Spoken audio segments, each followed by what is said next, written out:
ಲೋಕಸಭಾ ಚುನಾವಣೆಯ ಹೊತ್ತಿನಲ್ಲಿ ಒಂದು ಮಹತ್ತರ ಬೆಳವಣಿಗೆಯನ್ನು ಆಗಿದೆ. ಏನಂದರೆ ರೆಡ್ಡಿ ಸಹೋದರರು ಮತ್ತು ಶ್ರೀರಾಮುಲು ನಡುವೆ ಅಂತರ ಇತ್ತು. ರೆಡ್ಡಿ ಸಹೋದರರಾದಂಥ ಜನಾರ್ದನ್ ರೆಡ್ಡಿ ಅವರು ಹೊಸ KRPP ಪಕ್ಷವನ್ನು ಕಟ್ಟಿದರು. ಆ ಸಂದರ್ಭದಲ್ಲಿ ಸಹಜವಾಗಿ ರೆಡ್ಡಿ ಸಹೋದರಲ್ಲಿ ಮತ್ತು ಶ್ರೀರಾಮುಲುದಲ್ಲಿ ಒಂದು ರೀತಿಯ ಅಂತರದಿಂದ ಎಲ್ಲೋ ಒಂದು ಕಡೆ ಏನೋ ಕಳೆದುಕೊಂಡಿವೆ ಅನ್ನುವಂತಹ ಭಾವ ಈಗ ಎಲ್ಲ ಒಂದು ಆಗ್ತಾ ಇದೆ. ಅಂದರೆ ರೆಡ್ಡಿ ಸಹೋದರರ ಒಂದಾಗೋದ್ರ ಜೊತೆಗೆ ಶ್ರೀರಾಮುಲು ಕೂಡ ಒಂದಾಗ್ತಾ ಇದ್ದಾರೆ. KRPP ಪಕ್ಷ ಕೂಡ BJPಯಲ್ಲಿ ಮರ್ಜ್ ಆಗುವಂತಹ ವಿಚಾರದಲ್ಲಿ ಈಗಾಗಲೇ ಜನಾರ್ದನ್ ರೆಡ್ಡಿ ಅವರು ಬೆಂಗಳೂರಲ್ಲಿ ಅವರ ಬೆಂಬಲಿಗರ ಜೊತೆಗೆ ಸಭೆ ನಡೆಸಿದ್ದಾರೆ. ಈಗ ನಮ್ಮ ಜೊತೆಗೆ ಅವರ ಸಹೋದರರಾದಂಥ ಮಾಜಿ ಶಾಸಕರು ಸೋಮಶೇಖರ್ ರೆಡ್ಡಿ ಅವರು ನಮ್ಮ ಜೊತೆಗಿದ್ದಾರೆ. ಈ ಬಗ್ಗೆ ಏನು ಹೇಳ್ತಾರೆ ಅನ್ನೋದನ್ನು ಕೇಳೋಣ ಬನ್ನಿ. ಸರ್ ನಮಸ್ತೆ. ಈಗ ಜನಾರ್ದನ್ ರೆಡ್ಡಿ ಅವರು ಈಗ BJPಗೆ ಬರ್ತಾ ಇದ್ದಾರೆ ಮಾತೃಪಕ್ಷಕ್ಕೆ. ಏನು ಅನ್ನಿಸ್ತಾ ಇದೆಯಾ ಸಹೋದರರಾಗಿ ತಮಗೆ? ಸಹೋದರರಾಗಿ ನಾನು ಮೊದಲಿಂದ ಕೂಡ ಹೇಳ್ತಾ ಇದ್ದೀನಿ, ಅವರು ಪಕ್ಷಕ್ಕೆ ಬಂದರೆ ಸ್ವಲ್ಪ ಬಲ ಬರುತ್ತೆ ಅಂತೇಳಿ ಮೊದಲಿಂದ ಕೂಡ ಹೇಳ್ತಾ ಇದ್ದೀವಿ. ಇದೇ ಮಾತು ಈಗಲೂ ಕೂಡ ಹೇಳ್ತೀವಿ. ಸರ್ ಸಹಜವಾಗಿ ಎಲ್ಲೋ ಒಂದು ಕಡೆ ಈಗ 2 ವರ್ಷ 3 ವರ್ಷದಿಂದ ತಮ್ಮಲ್ಲಿ ಭಿನ್ನಾಭಿಪ್ರಾಯ ಇತ್ತು, ಅಂತರ ಇತ್ತು. ಎಲ್ಲೋ ಒಂದು ಕಡೆ ನಮ್ಮ ಸಹೋದರ ದೂರ ಆದಾಗ್ಲಿದ್ದ ಇದಾಗ್ತಾ ಇದೆ, ಒಂದಾಗಬೇಕನ್ನುವಂಥ ಭಾವ ಯಾವಾಗಾದ್ರೂ ಬಂದಿತ್ತ?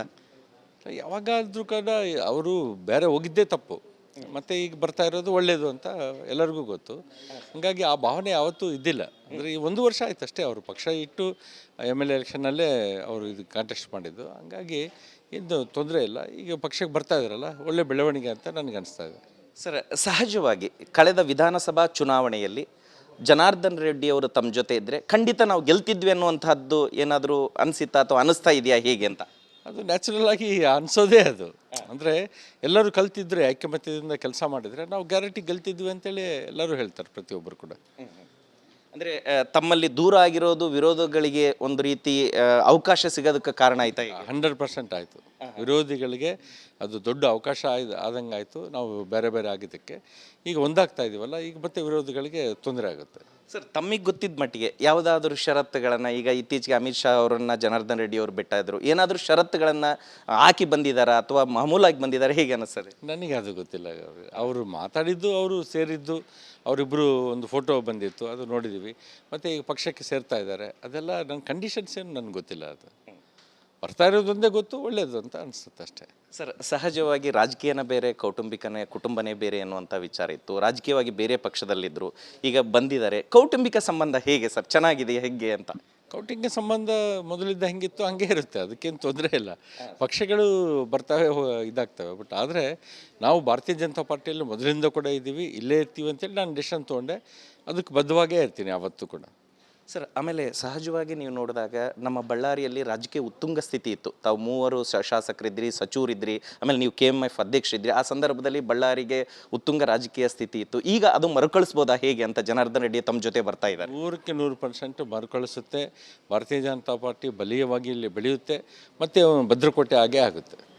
ಸರ್ ಕೆಲವೊಂದು ನಿರೀಕ್ಷೆಗಳಿರ್ತವೆ. ಹೋದ ಸರಿ ವಿಧಾನಸಭಾ ಚುನಾವಣೆಯಲ್ಲಿ ತಾವು ಮತ್ತು ತಮ್ಮ ಸೊಸೆಯವರು ಅಂದರೆ ಈಗ ಅರುಣಾ ಲಕ್ಷ್ಮಿ ಅವರು ಕೂಡ ಸ್ಪರ್ಧೆಯಲ್ಲಿದ್ದರು. ನೆಕ್ಸ್ಟ್ ಚುನಾವಣೆಗೆ ಬಂದಂಥ ಸಂದರ್ಭದಲ್ಲಿ ಇಬ್ಬರಲ್ಲಿ ಒಬ್ಬರು ತ್ಯಾಗ ಮಾಡಬೇಕು, ಒಬ್ಬರು ನಿಲ್ಲಬೇಕು ಅನ್ನೋಂಥ ವಿಚಾರದ ಬಂದಾಗ ತಮ್ಮ ನಿಲುವು ಏನಿರುತ್ತೆ ಸರ್? ನಮ್ಮ ನಿಲುವು ಅಂದರೆ ಪಾರ್ಟಿ ಡಿಸಿಷನ್ ಎಂಥದ್ದು ಅದೇ ನಿಲುವು ನಮಗೂ ಇರುತ್ತೆ ಅಷ್ಟೇ, ತೊಂದರೆ ಇಲ್ಲ ಅದರಲ್ಲಿ. ಈಗ ಸೇರ್ಪಡೆಯಾಗುವಂಥ ಸಂದರ್ಭದಲ್ಲಿ ಈಗ ಅಮಿತ್ ಶಾ ಅವರನ್ನು ಭೇಟಿಯಾದರು. ಸಹಜವಾಗಿ ತಮ್ಮ ಜೊತೆ ಮತ್ತು ಶ್ರೀರಾಮುಲು ಅವರ ಜೊತೆ ಜನಾರ್ದನ್ ರೆಡ್ಡಿ ಅವರು ಏನಾದರೂ ಸೌಹಾರ್ದಯುತವಾಗಿ ಅದರ ಮಾತುಕತೆ ಮಾಡಿದರೆ ಹೇಗೆ ಅಂತ? ಮಾತುಕತೆ ಏನು ಇನ್ನೂ ಆಗಿಲ್ಲ. ಅವರು ಪಕ್ಷಕ್ಕೆ ಸೇರಿದ ಮೇಲೆ ಮತ್ತೆ ನೋಡೋಣ ಮುಂದೆ ಏನಾಗುತ್ತೆ. ಈಗ ಶ್ರೀರಾಮುಲು ಅವರು ಈಗ ಸ್ಪರ್ಧೆ ಮಾಡಿದ್ದಾರೆ ಸರ್. ಸಾಕಷ್ಟು ವಿಧಾನಸಭೆಯಲ್ಲಿ ಯಾವ ಕ್ಷೇತ್ರಗಳನ್ನು ಗೆಲ್ಲಕ್ಕೆ ಸಾಧ್ಯ ಆಗಲಿಲ್ಲ, ಯಾವುದೋ ಬಳ್ಳಾರಿ ಜಿಲ್ಲೆಯಲ್ಲಿ. ಈ ಸಂದರ್ಭದಲ್ಲಿ ತಮ್ಮ ಮೆಜಾರಿಟಿ ಹೇಗೆ ಬರುತ್ತೆ, ಹೆಂಗೆ ತಮಗೆ ಬಲ ಬಂತು ಹೇಗೆ ಅಂತ? ನೋಡಿ, ಒಂದು ಮಾತು ಹೇಳ್ತೀನಿ. ಲಾಸ್ಟ್ ಟೈಮು ದೇವೇಂದ್ರಪ್ಪ ಅವರು ನಿಂತಿದ್ದರು.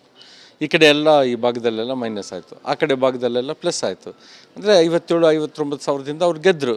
ಅದೇ ಥರನೇ ಈ ಸಾರಿ ಇನ್ನೂ ಜಾಸ್ತಿ ಮೋದಿ ಸಾರ್ ಮೇಲೆ ಅಲೆ ಹೆಂಗಿದೆ ಅಂತಂದರೆ, ಒಂದು ವಿಶ್ವನಾಯಕ, ದೇಶನ ರಕ್ಷಣೆ ಮಾಡ್ತಾನೆ, ದೇಶನ ಅಭಿವೃದ್ಧಿ ಮಾಡ್ತಾನೆ.